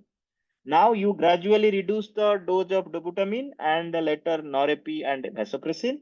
You repeated the HRCT thorax and 2D echo, and you have seen marked reduction in the bilateral superior and medial ground glass infiltrates, and echocardiography also from the 25% jumped to 52%. Significant improvement in the ventilatory parameters were also observed, and PO2 and FiO2 is from 220 to 400 only 48 hours after ICU admission. So that gives you the idea that the recovery, the prognosis is very good if you are supporting it very well. Given the hemodynamic and ventilatory amelioration, patient underwent spontaneous breathing trial, subsequently extubated. There is improvement in the hemodynamic and respiratory status, and patient is shifted to the SDU. Now, the last question, maybe they would be asking what is the prognosis of Takotsubo cardiomyopathy, what are the follow-up modalities in Takotsubo cardiomyopathy and E-Valley. So prognosis is very good. excellent. You have to avoid the etiologic factors. You should not, like, you should counsel the patient that you should not repeat with the e-cigarettes, and you have to follow up with 2D echo and pulmonary function test. You will see that there is no restriction of the vital capacity and also the functional residual capacity. Thank you very much.